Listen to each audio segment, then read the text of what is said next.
Hi viewers, welcome to our channel. ప్రస్తుతం మనతో పాటు సీనియర్ జర్నలిస్ట్ దాము బాలా సార్ వారితో మాట్లాడదాం. నమస్కారం సార్. సార్, ఆంధ్రప్రదేశ్లో ఇసుక కుంభకోణం పెద్ద ఎత్తున జరుగుతుందని చెప్పేసి ఆంధ్రజ్యోతి పత్రికలు ఒక పెద్ద కథనం ఆర్టికల్ రావడం చూస్తూ ఉన్నాం సార్.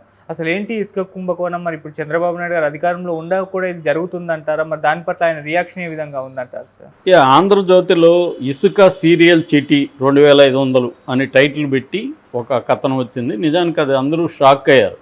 ఎందుకంటే ఆంధ్రజ్యోతి అంటేనే తెలుగుదేశం పత్రిక, అఫ్సియల్ పత్రిక కాకపోయినా అనఫ్సియల్గా అది తెలుగుదేశం పత్రిక. అఫ్సియల్ పత్రిక ఉంటే కూడా అలాగా పనిచేయలేదు. సాక్షి ఫర్ ఎగ్జాంపుల్ వైసీపీకి అఫ్సియల్ పత్రిక అయినా కూడా ఆంధ్రజ్యోతితో పోలిస్తే సాక్షి బలహీనం అని అందరికీ తెలుసు. అంత స్ట్రాంగ్గా ఉండే పత్రిక ఇసుక కుంభకోణాన్ని గురించి డీటెయిల్గా రాశారు కథనం. సో ఆ కథనం ఏందని చూస్తే వాళ్ళు రాసింది ఎక్కడంటే తెనాలి దగ్గర కొల్లిపర మండలంలో ముల్లంగి అనే గ్రామంలో జరుగుతున్న ఇసుక కుంభకోణం గురించి డీటెయిల్గా రాశారు. ఆ కుంభకోణం ఏంటంటే ఇసుక మామూలుగా ట్రాక్టర్లలో, తర్వాత 10 టన్నుల లారీలలో, 20 టన్నుల లారీలలో తీసుకెళ్తారు. అంటే 6 చక్రాల లారీ, 10 చక్రాల లారీ. మామూలుగా ట్రాక్టర్లు అయితే 5 టన్నుల ఇసుక పడుతుంది.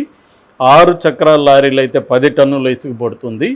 10 చక్రాల లారీలు అయితే 20 టన్నుల ఇసుక పడుతుంది. ఒక్కొక్క మామూలుగా అయితే ఇసుక అనేది కంప్లీట్లీ ఫ్రీ అంటే అర్థం ఏంటి? అక్కడ కూలీ వాళ్ళు ఇసుక ఎత్తి కూలీ ట్రాక్టర్లో పోయాలి, ట్రాక్టర్ బాడుగా కట్టాలి, మళ్ళీ లోడింగ్ అన్లోడింగ్ ఈ వ్యవహారాలకన్నిటికీ డబ్బులు అయితే పే చేయాలి.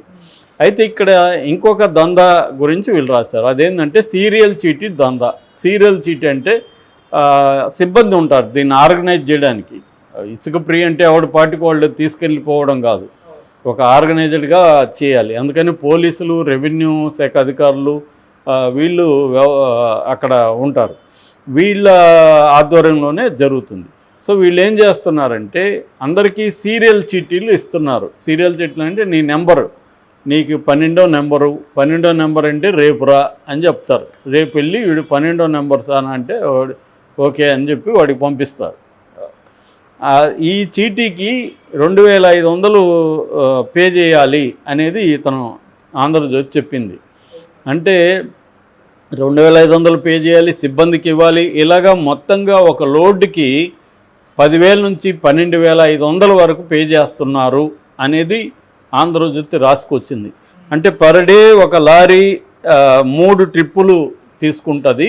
3 ట్రిప్పులకి గాను ఒక ట్రిప్కి వీళ్ళు 10,000 నుంచి 12,500 ఇవ్వాల్సి వస్తుంది. ఇలాగా పర్ డే ఇక్కడ ఆ ఇసుక రీచ్లో, ఆ ముల్లంగి ఇసుక రీచ్లో పర్ డే 60 నుంచి 80 లారీలు వెళ్తున్నాయి పర్ డేకి. దానికి ఒక్కొక్క లారీకి ఇంతంత వసూలు చేస్తున్నారు. 5 టన్నుల ట్రాక్టర్కి ఇంత, 10 టన్నుల అంటే 6 చక్రాల లారీకి ఇంత, 10 చక్రాల లారీ 20 టన్నులకి ఇంత, ఇట్లా బిల్లులు వసూలు చేస్తున్నారు. ఇది అక్కడ లోకల్ నాయకులు, రాజకీయ తెలుగుదేశం నాయకులు, సిబ్బంది, పోలీసులు అందరూ కొమ్మక్కై చేస్తున్నారు అనేది ఆంధ్రజ్యోతి కథనం రాసుకొచ్చింది. మొన్న ఇలాగా చేస్తుంటే ఆయన నాదెండ్ల మనోహర్ వస్తున్నాడని వార్త రాగానే గబగబా అందరికీ ఇచ్చేశారు, లోడ్ పంపించేశారు, ఖాళీ చేసేసారు. దాదాపు 90 లారీలు 12 గంటల లోపల, మధ్యాహ్నం 12 గంటల లోపల 90 లారీలు క్లియర్ చేసేసారు. మామూలుగా అయితే అట్లా ఉండదు. సో డబ్బులు ఇచ్చిన వాడికేమో వితిన్ 1 అవర్లో వాడికి డెలివరీ పంపించేస్తారు. డబ్బులు ఇకపోతే మాత్రం 3 రోజులు, 4 రోజులు, 5 రోజులు ఇలా తెప్పిస్తూ ఉంటారు. ఇది జరుగుతూ ఉంది పెద్ద ఎత్తున కుంభకోణం అనేది చెప్పారు. అంటే వీళ్ళు ప్రభుత్వాన్ని ఏమి అనలేదు ఆంధ్రజ్యోతి. ప్రభుత్వం చేస్తున్న పని కాదు ఇది, లోకల్ నాయకులు చేస్తున్న పని అనేది ప్రధానంగా రాసింది. ఇది నిజానికి ఆంధ్రజ్యోతిని మనం అప్రిషియేట్ చేయాలి. వాళ్ళు సపోర్ట్ చేసే ప్రభుత్వం అయినా కూడా ఆ ప్రభుత్వంలో కింది స్థాయిలో ఎట్లా జరుగుతుంది అనేది రాయడం ద్వారా చంద్రబాబు లాంటి వాళ్ళ దృష్టికి ఇది వెళ్తుంది.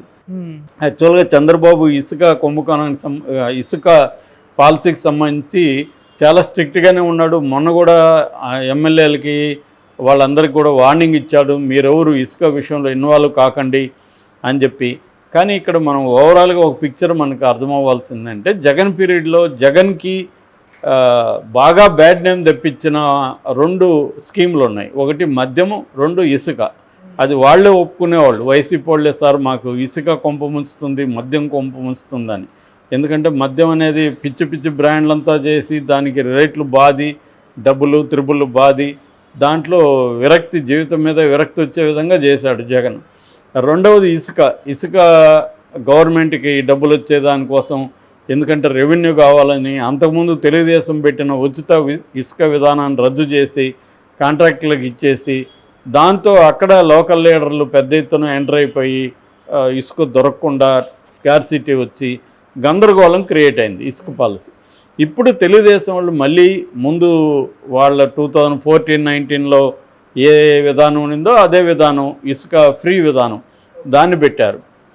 అయితే ఇక్కడ కూడా మొన్న ఎవరో తెలుగుదేశం వాళ్ళే చెప్తున్నారు, సార్ మా ప్రభుత్వంలో కూడా కుమ్మేస్తున్నారు సార్ కింది స్థాయిలో నాయకులు, చంద్రబాబు దీన్ని కంట్రోల్ చేసే పరిస్థితి కూడా ఏమీ కనిపించట్లేదు అని ఒక ఎగ్జాంపుల్ చెప్పారు. అదేంటంటే వైసీపీ ప్రభుత్వంలో చివరి రోజుల్లో లోడ్ చేసి లారీలు లోడ్ చేసి పెట్టేశారు, వాళ్ళ ప్రభుత్వం కూలిపోయింది. ఈ ప్రభుత్వం రాగానే అక్కడ నాయకులంతా వితిన్ 2-3 డేస్లో మొత్తం అమ్మేసుకున్నారు సార్ అని చెప్తున్నారు. అంటే ఈ పాలసీ రాకముందే అమ్మేసుకున్నారు వాళ్ళు లోకల్గా. మామూలుగా ఇసుక కుంభకోణం అనేది ఎలా జరుగుతుంటుందో, లోకల్గా అధికార పార్టీ నాయకులు ఉంటారు, వాళ్ళు పర్ డేకి ఇంత, పర్ ట్రక్కి ఇంత ఇవ్వాలనేది ఫిక్స్ చేస్తారు రేట్లు. సో ఫిక్స్ చేసినప్పుడు అది రోజు మామూలుగా వెళ్ళిపోతుంటుంది. అందుకని రోజుకే కొన్ని లక్షలు సంపాదించే వాళ్ళు ఉంటారనమాట అక్కడ. సో ఇది మళ్ళీ ఇంటర్న్ అక్కడ ఉన్న స్థానిక మినిస్టర్లకి వాళ్ళకి పోయే పద్ధతిలో వెళ్తూ ఉంటుంది. ఇదంతా ఒక సిస్టమ్ జరుగుతూ ఉంటుంది. ఎందుకు ఇది ఇంత స్థాయిలో అవినీతి జరుగుతుందంటే సింపుల్ లాజిక్. ఒక్కొక్క ఎలక్షన్లో ఒక ఎమ్మెల్యే అభ్యర్థి 30 నుంచి 70 కోట్ల వరకు ఖర్చు పెడుతున్నారు. కొన్ని చోట్ల 100 కోట్లు ఖర్చు పెట్టిన సంగతులు కూడా ఉన్నాయి. సో అటువంటప్పుడు ఆ డబ్బులు మళ్ళీ ఎక్కడ నుంచి సంపాదించాలి? మళ్ళీ ఇవే కదా సోర్సులు. ఇసుక అంటే నేచురల్ రిసోర్సెస్ని కొల్లగొట్టడం, తర్వాత భూముల్ని ఆక్యుపై చేయడం, తర్వాత ఏదైనా ప్రాజెక్టులు వస్తే దాంట్లో లాగడం. ఇప్పుడు ఎక్కడో ఫర్ ఎగ్జాంపుల్ తిరుపతిలో గరుడ వారధి ఉంది. గరుడ వారధికి అక్కడున్న లోకల్ ఎమ్మెల్యేకి 50 కోట్లు ఇచ్చారని చెప్పుకుంటున్నారు, నిజమా కాదు తెలియదు. సో ఇలాగా కాంట్రాక్టుల దగ్గర నుంచి, కంపెనీల దగ్గర నుంచి లాగడం ఒకటైతే, అక్కడ నేచురల్ రిసోర్సెస్ని ఎక్స్ప్లాయిట్ చేయడం అనేది ఒక మెథడ్. సో వీటిలో నుంచి డబ్బులు లాగాలి. సో తెలుగుదేశంలో గతంలో పార్టీ ఫండ్గా కూడా లోకేష్ వసూలు చేశాడని కూడా పుకారు వచ్చింది. ఏదేమైనా వాళ్ళు ఒక పక్క పార్టీ ఫండ్ ఇవ్వాలి, ఒక పక్క వాళ్ళు ఖర్చు పెట్టాలి. ఇన్ని చేసి ఫైనల్గా గెలిచిన తర్వాత సంపాదించుకోకపోతే ఎలా ఉంటుంది? కాబట్టి ఏ ప్రభుత్వం వచ్చినా, అది వైసీపీ, తెలుగుదేశమా, కాంగ్రెసా, బీజేపీనా, బీఆర్ఎస్ఆ, ఏ ప్రభుత్వం ఉన్నా కింది స్థాయిలో ఎమ్మెల్యేలు ఖర్చు పెడుతున్నారు, ఎంపీలు ఖర్చు పెడుతున్నారంటేనే వాళ్ళు వాళ్ళ నియోజకవర్గంలో రిసోర్సెస్ ఎంత ఉన్నాయి, మనం ఎంత సంపాదించుకోవచ్చు అని ఒక లెక్క లేకుండా ఖర్చు పెట్టరు. ఆ ప్లాన్తోనే వాళ్ళు ఖర్చు పెడతారు. ఇది మళ్ళీ తీసుకోవడమే. కాబట్టి చంద్రబాబు కంట్రోల్ చేస్తాడనేది ఉత్తుదే, ఆయన కంట్రోల్ చేయలేడు. ఊరికే పబ్లిక్ తెలిసే విధంగా చెప్పడం తప్ప ఆయన కంట్రోల్ చేయలేడు. 2014 నుంచి 19లో కూడా చంద్రబాబుతో ఇదే సమస్య, ఆయన కంట్రోల్ చేయలేకపోయాడు. జగన్ అయినంతే, జగన్ కూడా కంట్రోల్ చేయలేకపోయాడు. సో కాబట్టి ఏంటంటే ఎవరు కూడా కంట్రోల్ చేసే పరిస్థితి ఉండదు. అంతిమంగా గవర్నమెంట్స్ మారుతాయి తప్ప పేద ప్రజలకి ఈ ఇష్యూస్లో ఏమీ మార్పు రాదు. రాను పెరుగుతుంది దోపిడీ అనేది. ఎందుకంటే వనరుల దోపిడీ, లేకపోతే రకరకాల పద్ధతులు అవినీతి పెరుగుతున్నప్పుడు ఇంతకుముందు వచ్చే డబ్బులు సరిపోవట్లేదు. రెండోది ఓవరాల్గా కన్జ్యూమరిజం పెరిగినాక ఎంత డబ్బులు ఉన్నా మనిషికి సరిపోదు. ఇంతకుముందు ఎంత జీతం వస్తే చాలు అనుకున్నవాడికి ఇవాళ ఎంత నువ్వు 1 లక్ష ఇచ్చినా 2 లక్షలు ఇచ్చినా సరిపోదు. ఎందుకంటే దానికి తగిన ఖర్చులు కూడా ఆల్రెడీ వెయిట్ చేస్తుంటాయి. కాబట్టి అవినీతి అనేది ఏ ప్రభుత్వం ఆగదు. కాకపోతే చంద్రబాబు కానీ ఇది కట్ చేయకపోతే చంద్రబాబు కూడా ఇసుక అనేది పెద్ద ఎత్తున నెగిటివ్ అయిపోతుంది. ఇది ఎందుకంటే కింది స్థాయి ప్రజలకు అందరికీ ఎఫెక్ట్ అయ్యే అంశం. కన్స్ట్రక్షన్ యాక్టివిటీ విపరీతంగా పెరుగుతోంది. సో అందువల్ల ఇసుక కుంభకోణాన్ని కానీ అరికట్టకపోతే చంద్రబాబు కూడా జగన్ లాగే ఇబ్బందులు ఫేస్ చేయాల్సి ఉంటుంది. ఆ రకంగా ఆంధ్రజ్యోతి చంద్రబాబు మేలే చేసిందని చెప్పాలి ఇట్లాంటివి తీసుకొచ్చి. Thank you so much sir.